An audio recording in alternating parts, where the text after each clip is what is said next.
Assalamualaikum warahmatullahi wabarakatuh. Perkenalkan, nama saya Mira Ningsih dengan NIM 211045 kelas RC1 Manajemen. Di sini saya akan sedikit menjelaskan mengenai audit sumber daya manusia. Tugas ini untuk memenuhi ujian akhir semester mata kuliah audit SDM dengan dosen pengampu Ibu Adisya Maya Andara, SPDMM. Menurut Malayu SP Hasibuan dalam buku Manajemen Sumber Daya Manusia, merumuskan manajemen sumber daya manusia adalah ilmu dan seni yang mengatur hubungan dan peranan tenaga kerja agar aktif dan efisien membantu terwujudnya tujuan perusahaan, karyawan, dan masyarakat. Sumber daya manusia merupakan faktor utama dalam suatu organisasi. Sebagus apapun tujuan, visi, misi, dan strategi sebuah organisasi tidak akan berguna apabila sumber daya manusianya tidak diperhatikan dan dikelola dengan baik.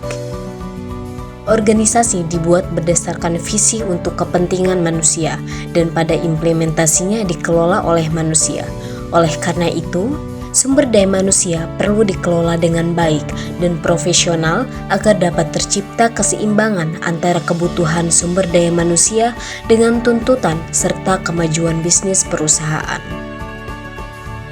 Menurut Arens 2015, audit merupakan proses pengumpulan dan pengevaluasian bahan bukti tentang informasi yang dapat diukur mengenai suatu entitas ekonomi yang dilakukan seseorang yang kompeten dan independen untuk dapat menentukan dan melaporkan kesesuaian informasi dengan kriteria-kriteria yang telah ditetapkan.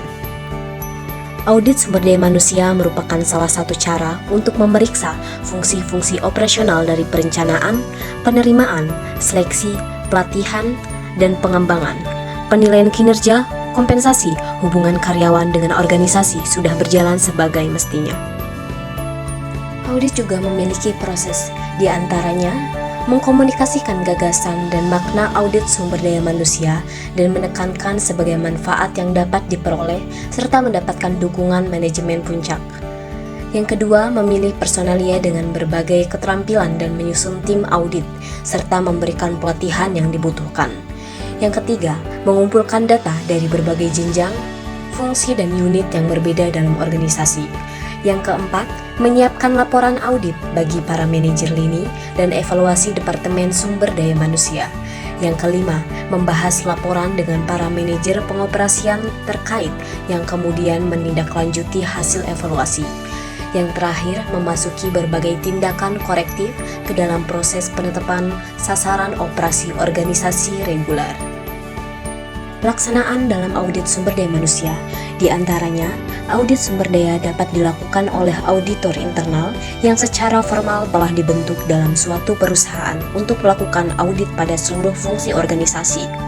Audit sumber daya manusia juga dilakukan oleh manajer sumber daya manusia atau spesialis SDM yang ditunjuk untuk melakukan audit dengan pendekatan self-assessment. Audit SDM juga dilakukan oleh tenaga spesialis SDM senior terhadap fungsi-fungsi non-SDM. Audit SDM dapat dilakukan oleh tenaga ahli manajemen SDM dari luar perusahaan atas persetujuan pimpinan perusahaan. Pentingnya audit sumber daya manusia. Audit SDM sangat penting untuk mengetahui kualitas SDM yang dimiliki perusahaan. Audit SDM dapat menilai kemampuan, kompetensi, dan kinerja karyawan secara objektif. Ini berguna untuk mengetahui kekuatan dan kelemahan SDM agar bisa ditingkatkan. Audit SDM juga dapat mengukur efisiensi program pengelolaan SDM. Audit dapat menilai seberapa baik program rekrutmen, pelatihan, pengembangan karir, remunerasi, dan lainnya berjalan. Ini berguna untuk meningkatkan efektivitas program-program tersebut. Audit sumber daya alam juga dapat mengurangi risiko pelanggaran HR atau ketidakpatuhan. Audit dapat memastikan bahwa kebijakan dan prosedur SDM telah dilaksanakan dengan baik sesuai peraturan. Ini dapat mencegah terjadinya pelanggaran. Dengan adanya audit sumber daya manusia, dapat mendukung tercapainya tujuan bisnis. Kinerja SDM yang baik mendukung pencapaian target kinerja perusahaan. Oleh karena itu, audit sumber daya manusia perlu dilakukan agar sumber daya manusia dikelola secara optimal mendukung bisnis.